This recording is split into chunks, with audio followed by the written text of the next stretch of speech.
Chapter 3. There was music from my neighbor's house through the summer nights. In his blue gardens men and girls came and went like moths among the whisperings and the champagne and the stars. At high tide in the afternoon I watched his guests diving from the tower of his raft, or taking the sun on the hot sand of his beach while his two motorboats slit the waters of the Sound, drawing aquaplanes over cataracts of foam. On weekends his Rolls-Royce became an omnibus, bearing parties to and from the city between 9 in the morning and long past midnight, while his station wagon scampered like a brisk yellow bug to meet all trains. And on Mondays 8 servants, including an extra gardener, toiled all day with mops and scrubbing brushes and hammers and garden shears, repairing the ravages of the night before. Every Friday 5 crates of oranges and lemons arrived from a fruiterer in New York. Every Monday these same oranges and lemons left his back door in a pyramid of pulpless halves. There was a machine in the kitchen which could extract the juice of 200 oranges in half an hour if a little button was pressed 200 times by a butler's thumb.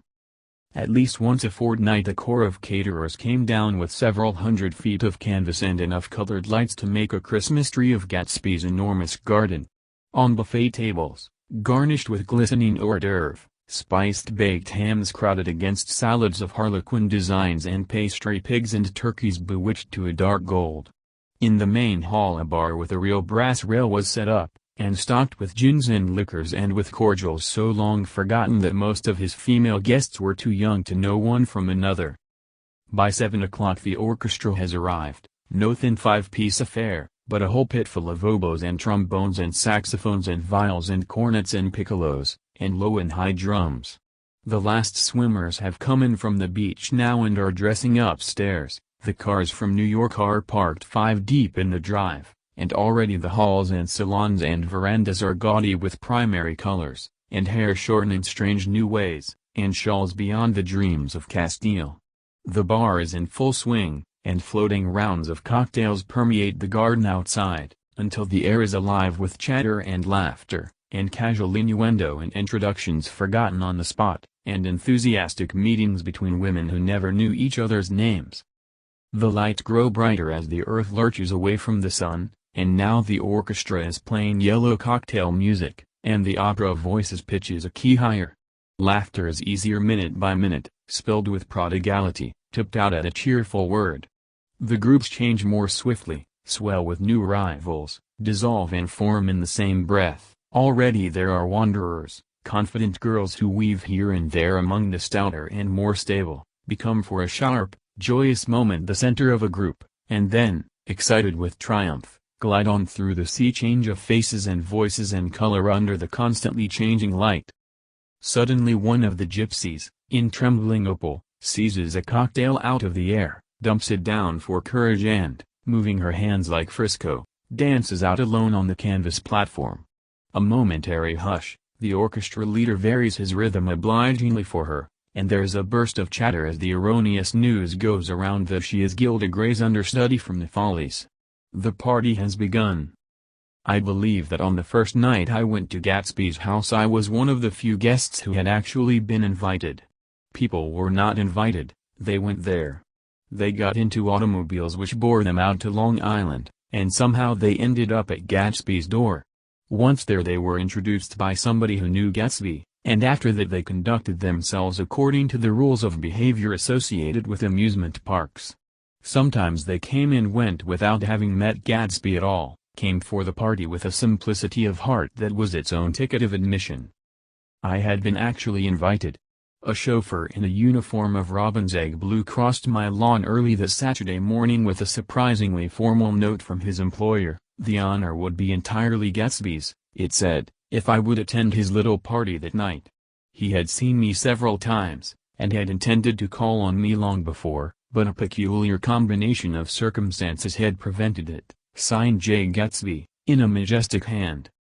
Dressed up in white flannels I went over to his lawn a little after 7, and wandered around rather ill at ease among swirls and eddies of people I didn't know, though here and there was a face I had noticed on the commuting train. I was immediately struck by the number of young Englishmen dotted about, all well dressed, all looking a little hungry, and all talking in low, earnest voices to solid and prosperous Americans. I was sure that they were selling something, bonds or insurance or automobiles. They were at least agonizingly aware of the easy money in the vicinity and convinced that it was theirs for a few words in the right key. As soon as I arrived I made an attempt to find my host, but the 2 or 3 people of whom I asked his whereabouts stared at me in such an amazed way, and denied so vehemently any knowledge of his movements, that I slunk off in the direction of the cocktail table, the only place in the garden where a single man could linger without looking purposeless and alone. I was on my way to get roaring drunk from sheer embarrassment when Jordan Baker came out of the house and stood at the head of the marble steps, leaning a little backward and looking with contemptuous interest down into the garden. Welcome or not, I found it necessary to attach myself to someone before I should begin to address cordial remarks to the passers-by. "Hello," I roared, advancing toward her. My voice seemed unnaturally loud across the garden. "I thought you might be here," she responded absently as I came up. "I remembered you lived next door to Dash." She held my hand impersonally, as a promise that she'd take care of me in a minute, and gave ear to 2 girls in twin yellow dresses, who stopped at the foot of the steps. "Hello," they cried together. "Sorry you didn't win." That was for the golf tournament. She had lost in the finals the week before. "You don't know who we are," said one of the girls in yellow, "but we met you here about a month ago." "You've dyed your hair since then," remarked Jordan, and I started, but the girls had moved casually on and her remark was addressed to the premature moon, produced like the supper, no doubt, out of a caterer's basket. With Jordan's slender golden arm resting in mine, we descended the steps and sauntered about the garden. A tray of cocktails floated at us through the twilight, and we sat down at a table with the 2 girls in yellow and 3 men, each one introduced to us as Mr. Mumble. "Do you come to these parties often?" inquired Jordan of the girl beside her.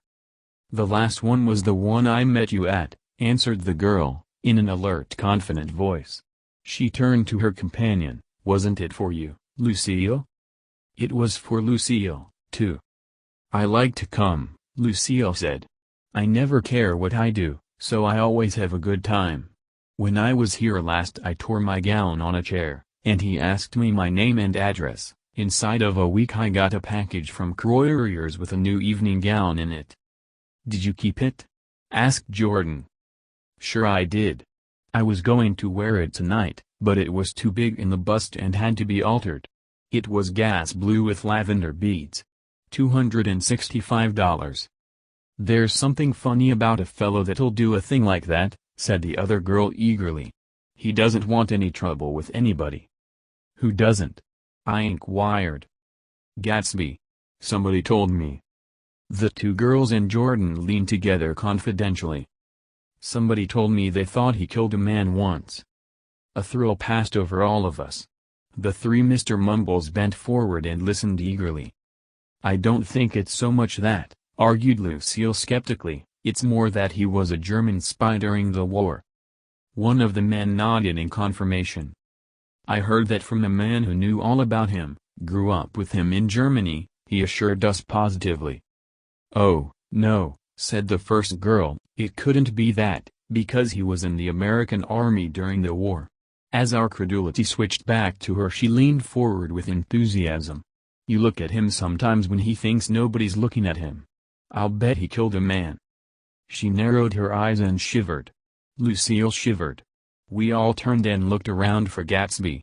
It was testimony to the romantic speculation he inspired that there were whispers about him from those who found little that it was necessary to whisper about in this world. The first supper, there would be another one after midnight, was now being served, and Jordan invited me to join her own party, who were spread around a table on the other side of the garden. There were 3 married couples and Jordan's escort, a persistent undergraduate given to violent innuendo, and obviously under the impression that sooner or later Jordan was going to yield him up her person to a greater or lesser degree. Instead of rambling, this party had preserved a dignified homogeneity, and assumed to itself the function of representing the staid nobility of the countryside, East Egg condescending to West Egg, and carefully on guard against its spectroscopic gaiety. "Let's get out," whispered Jordan, after a somehow wasteful and inappropriate half-hour. "This is much too polite for me." We got up, and she explained that we were going to find the host. I had never met him, she said, and it was making me uneasy. The undergraduate nodded in a cynical, melancholy way. The bar, where we glanced first, was crowded, but Gatsby was not there. She couldn't find him from the top of the steps, and he wasn't on the veranda. On a chance we tried an important-looking door, and walked into a high Gothic library, paneled with carved English oak, and probably transported complete from some ruin overseas. A stout, middle-aged man, with enormous owl-eyed spectacles, was sitting somewhat drunk on the edge of a great table, staring with unsteady concentration at the shelves of books. As we entered he wheeled excitedly around and examined Jordan from head to foot. "What do you think?" he demanded impetuously. "About what?" He waved his hands toward the bookshelves. "About that. As a matter of fact you needn't bother to ascertain." I ascertained. "They're real." "The books?" He nodded. "Absolutely real, have pages and everything. I thought they'd be a nice durable cardboard. Matter of fact, they're absolutely real. Pages and, here. Let me show you." Taking our skepticism for granted, he rushed to the bookcases and returned with volume 1 of the Stoddard Lectures. "See!" he cried triumphantly. "It's a bona fide piece of printed matter. It fooled me. This fella's a regular Belasco. It's a triumph. What thoroughness! What realism!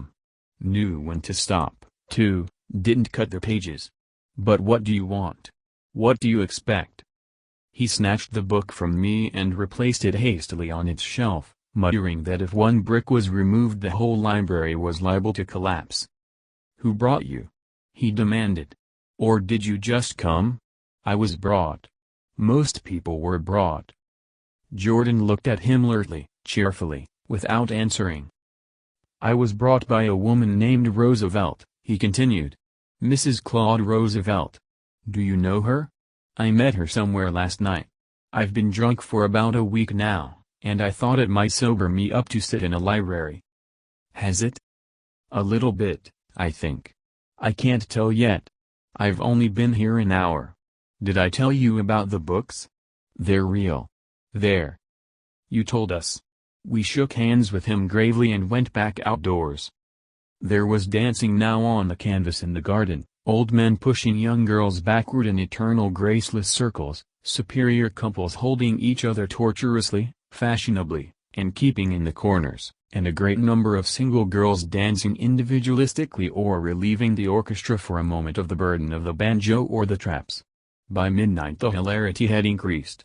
A celebrated tenor had sung in Italian, and a notorious contralto had sung in jazz, and between the numbers people were doing stunts all over the garden, while happy, vacuous bursts of laughter rose toward the summer sky. A pair of stage twins, who turned out to be the girls in yellow, did a baby act in costume, and champagne was served in glasses bigger than finger bowls. The moon had risen higher, and floating in the sound was a triangle of silver scales, trembling a little to the stiff, tinny drip of the banjos on the lawn. I was still with Jordan Baker. We were sitting at a table with a man of about my age and a rowdy little girl, who gave way upon the slightest provocation to uncontrollable laughter. I was enjoying myself now. I had taken 2 finger bowls of champagne, and the scene had changed before my eyes into something significant, elemental, and profound. At a lull in the entertainment the man looked at me and smiled. "Your face is familiar," he said, politely. "Weren't you in the 3rd Division during the war?" "Why, yes. I was in the 9th Machine Gun Battalion. I was in the 7th Infantry until June 1918. I knew I'd seen you somewhere before." We talked for a moment about some wet, grey little villages in France. Evidently he lived in this vicinity, for he told me that he had just bought a hydroplane, and was going to try it out in the morning. "Want to go with me, old sport? Just near the shore along the Sound." "What time?" "Any time that suits you best." It was on the tip of my tongue to ask his name when Jordan looked around and smiled. "Having a gay time now?" she inquired. Much better. I turned again to my new acquaintance. This is an unusual party for me. I haven't even seen the host. I live over there. I waved my hand at the invisible hedge in the distance, and this man Gatsby sent over his chauffeur with an invitation. For a moment he looked at me as if he failed to understand. "I'm Gatsby," he said suddenly. "What?" I exclaimed. "Oh, I beg your pardon. I thought you knew, old sport. I'm afraid I'm not a very good host." He smiled understandingly, much more than understandingly. It was one of those rare smiles with a quality of eternal reassurance in it, that you may come across 4 or 5 times in life. It faced, or seemed to face, the whole external world for an instant, and then concentrated on you with an irresistible prejudice in your favor. It understood you just so far as you wanted to be understood, believed in you as you would like to believe in yourself, and assured you that it had precisely the impression of you that, at your best, you hoped to convey. Precisely at that point it vanished, and I was looking at an elegant young roughneck, a year or two over 30, whose elaborate formality of speech just missed being absurd. Some time before he introduced himself I'd got a strong impression that he was picking his words with care. Almost at the moment when Mr. Gatsby identified himself, a butler hurried toward him with the information that Chicago was calling him on the wire. He excused himself with the small bow that included each of us in turn. "If you want anything just ask for it, old sport," he urged me. "Excuse me. I will rejoin you later." When he was gone I turned immediately to Jordan, constrained to assure her of my surprise. I had expected that Mr. Gatsby would be a florid and corpulent person in his middle years. "Who is he?" I demanded. "Do you know?" "He's just a man named Gatsby." "Where is he from, I mean? And what does he do?" "Now you're started on this subject," she answered with a wan smile. "Well, he told me once he was an Oxford man." A dim background started to take shape behind him, but at her next remark it faded away. "However, I don't believe it." "Why not?" "I don't know," she insisted, "I just don't think he went there." Something in her tone reminded me of the other girls. I think he killed a man, and had the effect of stimulating my curiosity. I would have accepted without question the information that Gatsby sprang from the swamps of Louisiana or from the Lower East Side of New York. That was comprehensible. But young men didn't, at least in my provincial inexperience I believe they didn't, drift coolly out of nowhere and buy a palace on Long Island Sound. "Anyhow, he gives large parties," said Jordan, changing the subject with an urbane distaste for the concrete. "And I like large parties. They're so intimate. At small parties there isn't any privacy." There was the boom of a bass drum, and the voice of the orchestra leader rang out suddenly above the echolalia of the garden. "Ladies and gentlemen," he cried. "At the request of Mr. Gatsby we are going to play for you Mr. Vladimir Tolstoy's latest work, which attracted so much attention at Carnegie Hall last May. If you read the papers, you know there was a big sensation." He smiled with jovial condescension, and added, "some sensation." Whereupon everybody laughed. "The piece is known," he concluded lustily, "as Vladimir Tolstoy's Jazz History of the World." The nature of Mr. Tolstoy's composition eluded me, because just as it began my eyes fell on Gatsby, standing alone on the marble steps and looking from one group to another with approving eyes. His tanned skin was drawn attractively tight on his face and his short hair looked as though it were trimmed every day. I could see nothing sinister about him. I wondered if the fact that he was not drinking helped to set him off from his guests, for it seemed to me that he grew more correct as the fraternal hilarity increased. When the Jazz History of the World was over, girls were putting their heads on men's shoulders in a puppyish, convivial way, girls were swooning backward playfully into men's arms, even into groups, knowing that some one would arrest their falls, but no one swooned backward on Gatsby, and no French bob touched Gatsby's shoulder, and no singing quartets were formed with Gatsby's head for one link. "I beg your pardon." Gatsby's butler was suddenly standing beside us. "Miss Baker?" he inquired. "I beg your pardon, but Mr. Gatsby would like to speak to you alone." "With me?" she exclaimed in surprise. Yes, madam. She got up slowly, raising her eyebrows at me in astonishment, and followed the butler toward the house. I noticed that she wore her evening dress, all her dresses, like sports clothes. There was a jauntiness about her movements as if she had first learned to walk upon golf courses on clean, crisp mornings. I was alone and it was almost 2. For some time confused and intriguing sounds had issued from a long, many-windowed room which overhung the terrace. Eluding Jordan's undergraduate, who was now engaged in an obstetrical conversation with 2 chorus girls, and who implored me to join him, I went inside. The large room was full of people. One of the girls in yellow was playing the piano, and beside her stood a tall, red-haired young lady from a famous chorus, engaged in song. She had drunk a quantity of champagne, and during the course of her song she had decided, ineptly, that everything was very, very sad. She was not only singing, she was weeping too. Whenever there was a pause in the song she filled it with gasping, broken sobs, and then took up the lyric again in a quavering soprano. The tears coursed down her cheeks, not freely, however, for when they came into contact with her heavily beaded eyelashes they assumed an inky color, and pursued the rest of their way in slow black rivulets. A humorous suggestion was made that she sing the notes on her face, whereupon she threw up her hands, sank into a chair, and went off into a deep vinous sleep. She had a fight with a man who says he's her husband, explained a girl at my elbow.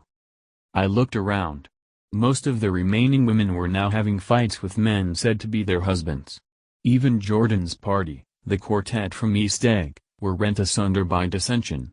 One of the men was talking with curious intensity to a young actress, and his wife, after attempting to laugh at the situation in a dignified and indifferent way, broke down entirely and resorted to flank attacks. At intervals she appeared suddenly at his side like an angry diamond, and hissed, "You promised," into his ear. The reluctance to go home was not confined to wayward men. The hall was at present occupied by 2 deplorably sober men and their highly indignant wives. The wives were sympathizing with each other in slightly raised voices. Whenever he sees I'm having a good time he wants to go home. Never heard anything so selfish in my life. We're always the first ones to leave. So are we. Well, we're almost the last tonight, said one of the men sheepishly. The orchestra left half an hour ago. In spite of the wives' agreement that such malevolence was beyond credibility, the dispute ended in a short struggle, and both wives were lifted, kicking, into the night. As I waited for my hat in the hall the door of the library opened and Jordan Baker and Gatsby came out together. He was saying some last word to her, but the eagerness in his manner tightened abruptly into formality as several people approached him to say goodbye. Jordan's party were calling impatiently to her from the porch, but she lingered for a moment to shake hands. "I've just heard the most amazing thing," she whispered. "How long were we in there?" "Why, about an hour. It was simply amazing," she repeated abstractedly. "But I swore I wouldn't tell it and here I am tantalizing you." She yawned gracefully in my face. "Please come and see me. Phone book.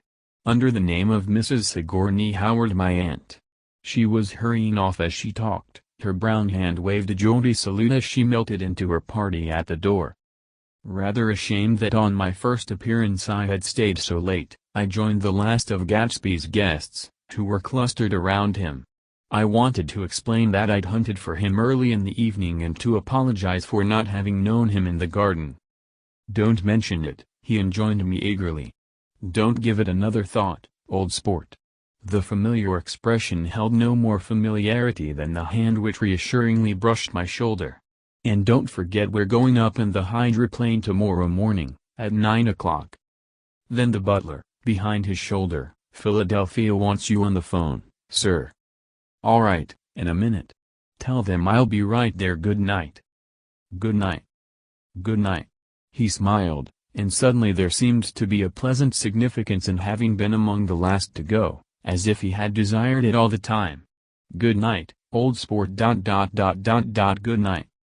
But as I walked down the steps I saw that the evening was not quite over. 50 feet from the door a dozen headlights illuminated a bizarre and tumultuous scene. In the ditch beside the road, right side up, but violently shorn of one wheel, rested a new coupe which had left Gatsby's drive not 2 minutes before. The sharp jut of the wall accounted for the detachment of the wheel, which was now getting considerable attention from half a dozen curious chauffeurs. However, as they had left their cars blocking the road, a harsh, discordant din from those in the rear had been audible for some time, and added to the already violent confusion of the scene. A man in a long duster had dismounted from the wreck and now stood in the middle of the road, looking from the car to the tire and from the tire to the observers in a pleasant, puzzled way. "See," he explained. "It went in the ditch." The fact was infinitely astonishing to him, and I recognized first the unusual quality of wonder, and then the man. It was the late patron of Gatsby's library. "How did it happen?" He shrugged his shoulders. "I know nothing whatever about mechanics," he said decisively. "But how did it happen? Did you run into the wall?" "Don't ask me," said Allies, washing his hands of the whole matter.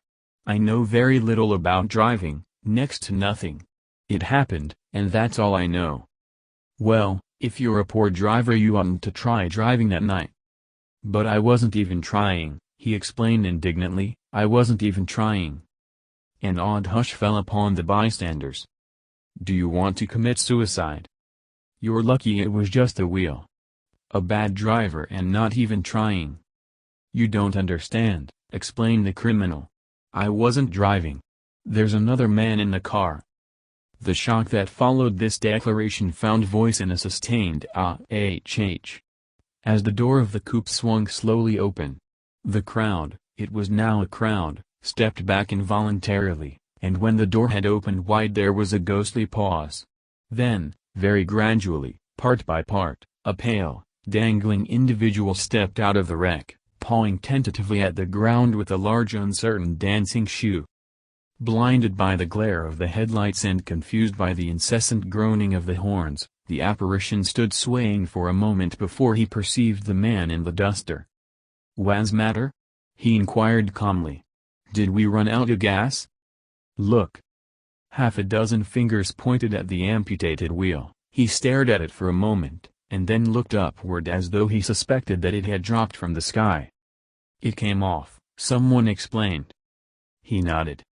"At first I didn't notice we'd stopped." A pause. Then, taking a long breath and straightening his shoulders, he remarked in a determined voice. "Wonder if tell me where there's a gas line station?" At least a dozen men, some of them little better off than he was, explained to him that wheel and car were no longer joined by any physical bond. "Back out," he suggested after a moment. "Put her in reverse." "But the wheel's off." He hesitated. "No harm in trying," he said. The caterwauling horns had reached a crescendo and I turned away and cut across the lawn toward home. I glanced back once. A wafer of a moon was shining over Gatsby's house, making the night fine as before, and surviving the laughter and the sound of his still glowing garden. A sudden emptiness seemed to flow now from the windows and the great doors, endowing with complete isolation the figure of the host, who stood on the porch, his hand up in a formal gesture of farewell. Reading over what I have written so far, I see I have given the impression that the events of 3 nights several weeks apart were all that absorbed me.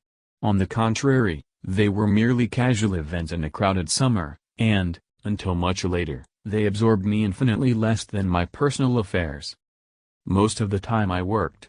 In the early morning the sun threw my shadow westward as I hurried down the white chasms of lower New York to the Probity Trust. I knew the other clerks and young bond salesmen by their first names, and lunched with them in dark, crowded restaurants on little pig sausages and mashed potatoes and coffee. I even had a short affair with a girl who lived in Jersey City and worked in the accounting department, but her brother began throwing mean looks in my direction, so when she went on her vacation in July I let it blow quietly away. I took dinner usually at the Yale Club. For some reason it was the gloomiest event of my day, and then I went upstairs to the library and studied investments and securities for a conscientious hour. There were generally a few writers around, but they never came into the library, so it was a good place to work. After that, If the night was mellow, I strolled down Madison Avenue past the old Murray Hill Hotel, and over 33rd Street to the Pennsylvania Station. I began to like New York, the racy, adventurous feel of it at night, and the satisfaction that the constant flicker of men and women and machines gives to the restless eye. I liked to walk up Fifth Avenue and pick out romantic women from the crowd and imagine that in a few minutes I was going to enter into their lives, and no one would ever know or disapprove. Sometimes, in my mind, I followed them to their apartments on the corners of hidden streets, and they turned and smiled back at me before they faded through a door into warm darkness. At the enchanted metropolitan twilight I felt a haunting loneliness sometimes, and felt it in others, poor young clerks who loitered in front of windows waiting until it was time for a solitary restaurant dinner, young clerks in the dusk, wasting the most poignant moments of night and life. Again at 8 o'clock, when the dark lanes of the 40s were 5 deep with throbbing taxicabs, bound for the theater district, I felt a sinking in my heart. Forms leaned together in the taxis as they waited, and voices sang, and there was laughter from unheard jokes, and lighted cigarettes outlined unintelligible 70 gestures inside. Imagining that I, too, was hurrying toward gaiety and sharing their intimate excitement, I wished them well. For a while I lost sight of Jordan Baker, and then in midsummer I found her again. At first I was flattered to go places with her, because she was a golf champion, and everyone knew her name.